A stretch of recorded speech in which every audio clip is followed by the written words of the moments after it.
So now let's talk about what your children are feeling.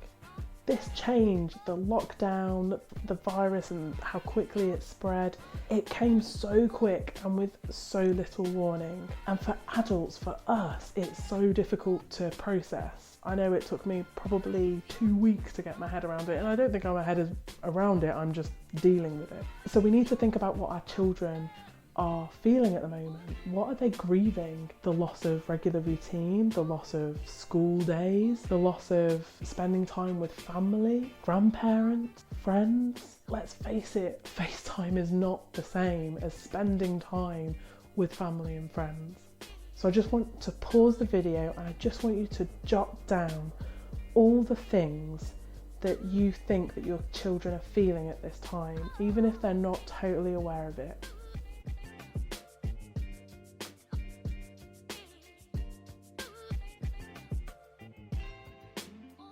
What can you do about your children's feelings? There are a range of different things that you can do. And one of the most important things is just to give them the space and the opportunity to talk about it. Just be ready and available. So what can you do? There are things that we can do, but let's be clear, we can't solve this for them. It is uncertain, it is scary, it is an anxious time. But what we can do is we can give them the space and the opportunity to feel what they feel, and we can provide that in an environment at home that promotes emotional connection. Develop an action plan with them about what you can do with them moving forward. Set times for talking to friends, talking to family. You could encourage them to make cards or pictures and send them to friends and family. Another thing that we can do if our children are really struggling with this is we can write a book or a story, and I'll talk about that a little bit later. How can we talk to our children about the virus and about the uncertainty? I think this is so tricky. At whatever age our children are, we can't hide the fact that this is happening. So we need to treat it so delicately. I'm going to tell you a couple of tips, and there'll be other things that we talk about throughout this training. We don't know when this will end and when life will become more certain. And we can't tell our children anything about certainty. So here are my top tips on what you can do in this really difficult season. Reassure them that it's the adult's job to keep them safe. Ensure that the news is not on when your children are around. And look at the whole brain strategies that I will be discussing next.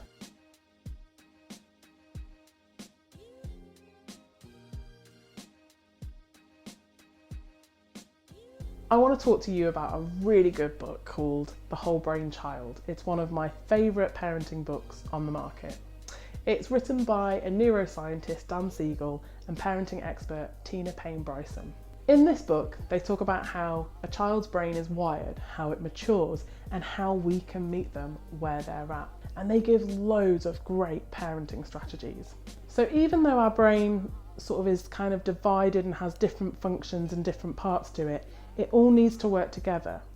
But it doesn't always do that naturally. We have to teach our brains how to do that. From the Whole Brain Child book, I have included a few strategies that the authors recommend that I think are really relevant to this season of parenting.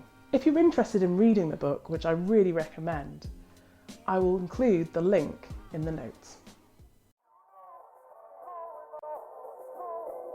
So one of the strategies that I'm going to talk about is called connect and redirect. For young children, they are dominated by their right brain.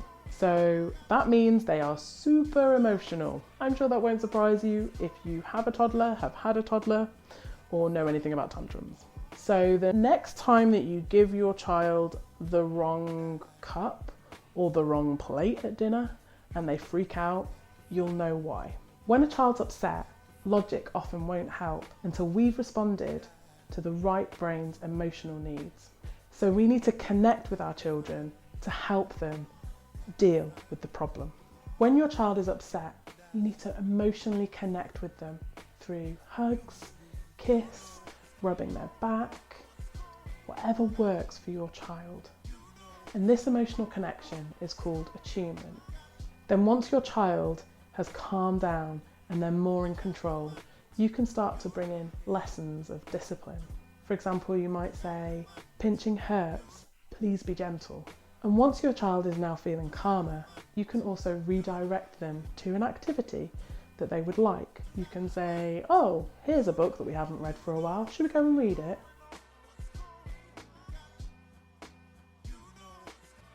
The second whole brain strategy we're going to talk about is name it to tame it. And this is about telling stories to calm big emotions. When children experience painful, disappointing or scary moments, they can be overwhelmed by big emotions. Their bodies are filled with sensations as emotion floods the rest of their brain. As parents, we can help our children make sense of their emotions. And one of the first things that we can do is to label their emotions. And we might say something like, you look sad. That fall looked like it really, really hurt. Research has shown that by labelling emotions, we can calm down the emotional circuitry in the right hemisphere of the brain.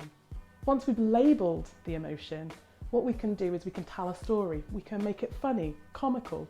We can ask them to tell a story if they're a little bit older. If it's a really upsetting and a really difficult story, we can make a picture book with them. The last whole brain strategy that I'm going to talk about is called let the cloud of emotion roll by. That feelings come and they go. Did you know that on average an emotion comes and goes in 90 seconds? That's hardly anything. It's so important that we teach our children that feelings are temporary. They come, they go. They're based on certain circumstances and conditions. I know today I have been anxious. I have been happy. I have been fed up. And that's all just in one day, and I'm probably just saying some of them. It's important that we make sure that our children know that phrase, this too shall pass. That emotion that they are feeling, it will go. This season that we're in, it will end. We will not be in lockdown forever. Praise the Lord. So let's make sure that we are reminding our children that feelings come and go. Let's remind them that it's a feeling, it's not a state of being. So let's make sure that when we're talking about feelings, we say, I feel sad, and that we're not saying, I am sad. Remind your child that even though they might be feeling sad or angry now, they will feel happy later. I just want to briefly touch on your expectation. Your children may be in a tantrum phase of their life, or they may not be. But what I want to remind you of is that because of what's going on, you are likely to see an increase of challenging behaviour, of tantrums, of meltdowns, and that is to be expected. And that's for a number of reasons. One of them, we're living in uncertain times, and that affects us all. However much we might be trying to get on with things and being busy and just making the most of it, it's still incredibly difficult. So I just want to encourage you that if you see that, however difficult that is, it is really normal. And at those times when your children do erupt, just try and be kind to them. But also, if you don't react the way that you normally do, be kind to yourself, because you are also heightened. This is a very anxious time for everyone. Next, I want to talk about what behaviour are you modelling. I think it's really, really important that we are mindful of how well we are regulating our own emotions. And there are two main reasons for that. Number one, our children watch everything that we do and they copy us. And secondly, others can actually catch emotions from us. Have you ever walked into a room where you've missed the conversation that was going on before, and all of a sudden it's just weird, it's just tense, and you don't know what's happened, but you know something has happened?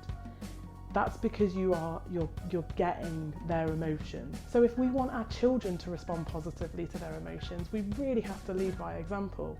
That is so tough, especially in this season with a global pandemic happening and we're uncertain and we can't give certainty to ourselves, let alone our children. I definitely have struggled with this one. I can be great certain days and other days the emotions just crash into me and I just erupt, and it is not pretty and it is not helpful. And I think in those times we just have to be honest with our children, and we just need to say, I am so sorry, I didn't react really well back then.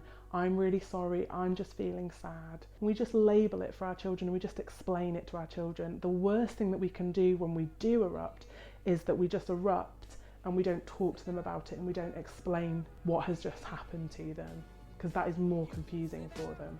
What can we do about it?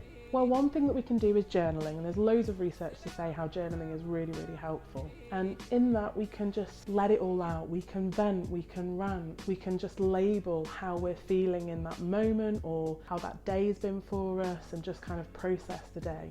Another thing that we can do is we can just be really proactive in pausing and just really reflecting on the day that we've had and how we've done, and also if we were to be more mindful, would there be anything that we would do differently?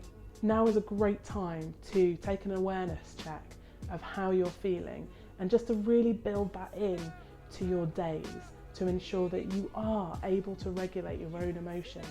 And I just want to encourage you, this is not about perfection. It's a journey that we're all on. We've all had different parenting that has caused us to react in different ways. We all have different temperaments. So just know that the thing that you do better is a step further for you. In a moment, I'm going to ask you to pause the video, and I just want you to take time to reflect on how well you regulate your emotion. You might be amazing at it, you might be really struggling with it, you might have been brilliant before this pandemic because you had support in place, you possibly had a cleaner that came, or you were just going to work and it was just so much easier to not see your children 24/7. So I really want you to just be honest with yourself. Nobody's looking at this, and please don't feel the shame. I struggle with this. I have gotten better over years, but I have still got a long way to go. And once you've done that, and once you've taken time to really think about how well you regulate your emotions, I want you to write a list of 2 to 3 behaviours that you want to change. You may have a long list, you may have very little on your list. It's about you and your journey, not about anyone else's. Okay, let's pause the video.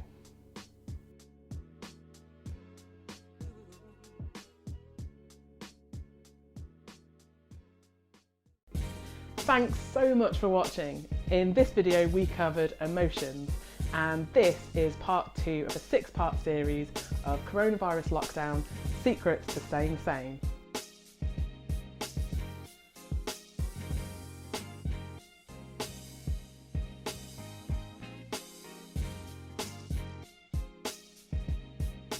Hey, before you go, if you liked what we talked about today, hit the like button over here, and if you want, the subscribe button's right over there. And if you want to get updated on new content that we'll be releasing, there's a notification button just down there, and that means you'll be notified every time we release new content.